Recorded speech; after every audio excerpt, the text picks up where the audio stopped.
이런 주변부를 다 떼어내고 기록만 보자는 겁니다. 아까 우리 존경하는 최영두 의원님께서 회사의 어떤 규정대로 휴가를 내고 가지 않았겠냐. 그런 근거 없습니다. 저희가 못 찾은 것이 아니라 없습니다. 그래서 후보자 본인도 사장이니까 필요할 때 휴가 갔다라고 얘기하는 겁니다. 오늘 참 희한한 일을 마주했습니다. 방통위에서 성명서를 언론에 배포했습니다. 이진숙 후보자와 같은 시기에 문화방송 MBC의 계열사, 지역사, 사장 등 경영진 일동이라고, 경영진 12명 일동이라고 조금 전에 우리 최 의원님께서 말하신 그 핵심 내용.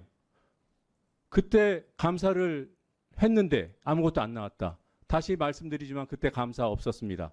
감사를 했다 하더라도 아까 제가 말씀드린 그런 이유로 두둔의 사유가 될 수 없습니다. 두둔의 논거가 될 수 없습니다. 하물며 이 성명서는 문화방송 전직 계열사 및 지역사 경영진 12명 일동인데 왜 방통위가 이걸 언론에 배포합니까? 심지어 이분들은 자신의 이름도 내걸지 못했습니다. 권땡땡, 김땡땡, 김땡땡, 안땡땡, 안땡땡, 윤땡땡, 원땡땡, 이땡땡, 이땡땡, 임땡땡, 한땡땡, 허땡땡. 이게 성명서라고 배포된 겁니다. 이렇게까지 두둔해야 하는 사람인가? 이렇게밖에 두둔할 수밖에 없는 사람인가? 핵심은 이겁니다. 저희는 빵만 캐지 않았습니다. 저희는 트집 잡는 게 아닙니다. 저희가 얘기하는데 결론만 있고 근거가 없으면 트집이죠. 인신공격이라고 해도 할 말이 없죠. 그런데 제발 귀 기울여서 들어봐 주십시오. 저희가 근거 없이 얘기를 하고 있는지. 수많은 근거 이미 보여드렸지만 제가 개인적으로 가장 문제라고 생각하는 이 사안에 핵심이 담겨 있다고 생각하는 점 한 가지 말씀드려 보겠습니다. 제출된 법인카드 이진숙 당시 대전 MBC 사장이 소지하고 다니던 카드입니다. 제시된 내역들 우리 여야 위원들이 다 함께 본 바로 그 내역. 그 카드의 한도는 월 220만 원입니다. 그런데 이 내역을 통계를 내보면 월 420만 원씩 썼습니다. 200만 원 평균 초과한 겁니다. 적을 때는 수십만 원부터 많을 때는 450만 원 이상까지 한도를 초과해서 썼습니다. 저는 한도가 220인데 200만 원가량 한도를 평균적으로 초과했다는 것이 이해도 되지 않지만 이론적으로는 가능하다는 점은 인정합니다. 단 증빙이 되어야 합니다. 세상 어느 법인카드가 한도가 있는데 증빙 없이 한도를 초과해서 쓸 수 있습니까?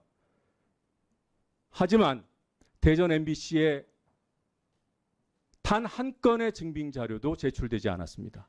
이게 사실입니다. 여기 계신 분들 상당 분들이 법인카드 다 써보셨어요. 한도 초과해서 쓰기 어려워요. 한도 초과할 때 증빙합니다. 안 하는 사람 없습니다. 만약에 여기 그 당시 MBC 계열사 및 지역사 경영진 12분이 그렇게 썼다면 이분들도 수사 대상입니다. 아니었다고 믿습니다. 증빙이 없이 한도를 초과할 수 있다고요? 그게 어떻게 가능합니까? 여기서 그치지 않습니다. 한도를 초과해서 쓴 돈들이 접대비로 분류되어 있습니다. 일률적으로 접대비로 분류되어 있습니다. 그 접대비는 증빙만 된다면 한도를 초과할 수 있는 항목이에요. 그런데 그 접대비가 증빙 없이 이루어졌을 뿐만 아니라 내용상으로도 접대비가 아닌 것이 자료만 봐도 드러납니다. 제가 몇 가지 자료만 말씀드려 보겠습니다.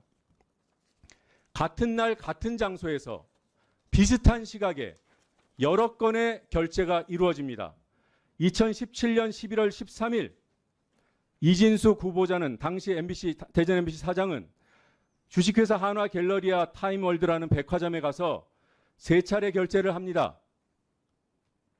11시 3분, 10시 50분, 10시 58분, 10시 50분부터 10여 분에 걸쳐서 3차례 결제를 합니다. 그런데 하나는 관계회사 접대, 아까 말씀드린 접대비로 항목 분류를 했고 나머지 2건은 한도 내에서 쓰는 부운영비로 사용했습니다.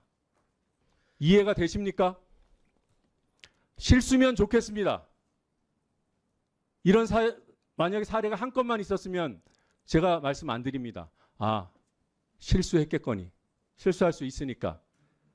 2016년 4월 10일 한성관광개발 주식회사 골프장입니다. 여기서 2번 결제했습니다. 한 번은 10만 5천 원, 한 번은 45만 5천 원. 하나는 부운영비, 한도 내에 써야 되는 부운영비로 결제했습니다. 하나는 관계회사 접대비로 항목 처리했습니다. 하나만 더 말씀드리겠습니다. 이런 사례가 숱해 있습니다. 호텔 엠베서더 특급 호텔입니다. 2017년 2월 11일 같은 날에 2번 결제했습니다. 한 번은 관계회사 접대, 한 번은 부운영비.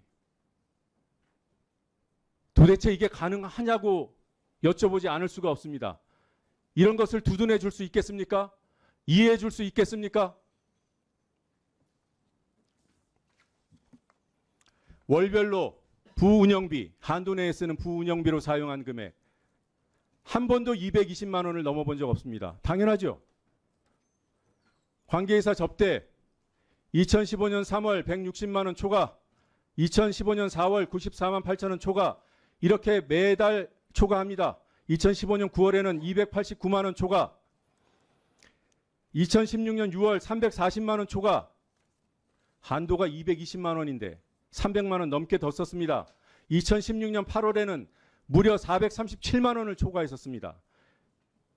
최고 기록을 말씀드려 볼게요. 2017년 3월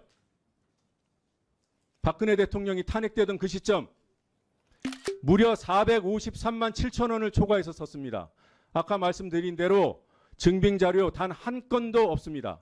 아까 말씀드린 대로 같은 곳에서 같은 날 쓴 여러 건의 명세를 자기 멋대로 어떤 것은 운영비, 어떤 것은 접대비로 이미 분류했습니다. 이게 허위 작성이 아니면 도대체 뭘 가지고 허위 작성이라고 하고 배임이라고 해서 사람들을 처벌할 수 있겠습니까? 이런 사람이 장관급에 올라가 있는데 누굴 처벌할 수 있겠습니까? 그래놓고도 법치주의를 얘기할 수 있겠습니까?